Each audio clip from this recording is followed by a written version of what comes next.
નમસ્કાર મિત્રો, તારીખ છે 17 માર્ચ 2025 ને વાર છે આજે સોમવાર। આજના વિડીયોની અંદર ડુંગળી બજાર વિશે સંપૂર્ણ ચર્ચા આ વિડીયોની અંદર કરવાના છીએ।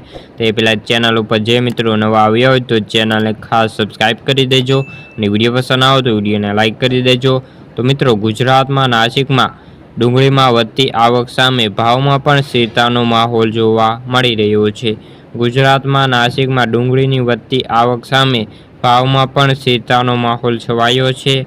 ડુંગળી બજારમાં ભાવ અથડાઈ રહ્યા છે અને વર્તમાન સંજોગોમાં બજારમાં ખાસ કોઈ મોટી મૂવમેન્ટ હાલ તો દેખાતી નથી અને નવી ડુંગળીની આવકો વધી રહી છે, પરંતુ સામે ગ્રાહકી સારી હોવાથી બજારને ટેકો મળી રહ્યો છે। મહુવામાં સફેદ ડુંગળીમાં નિકાસકારો હવે નીચા ભાવથી જે લેવાલી હોવાથી બજારમાં ખાસ કોઈ મોટી મૂવમેન્ટ નથી અને બજારો અથડાઈ રહ્યા છે। આગળ રૂપે હવે સફેદના વેપારો કેવા થાય છે તેના ઉપર બજારનો આધાર રહેલો છે। લોકલમાં અત્યારે 200થી લઈને 250 રૂપિયામાં જે લેવાલી ચાલુ હોવાથી તેવી ધારણાઓ છે।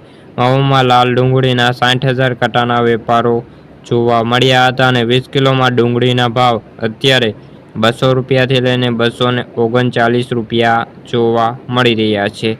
ગોંડલમાં લાલ ડુંગળીના 25,000 કટાના વેપારો સામે 171થી લઈને 516 રૂપિયા ભાવ જોવા મળ્યા અને 22,000 કટાના જે સફેદ ડુંગળીના 22,000 કટાના વેપારો સામે 184થી 260 રૂપિયા ભાવ જોવા મળ્યા હતા। તો ખેડૂત મિત્રો, આ હતી ડુંગળીને લગતી આજની ચર્ચા। જો તમને વિડીયો ગમ્યો હોય તો વિડીયોને લાઇક અને સબસ્ક્રાઈબ કરી દેજો।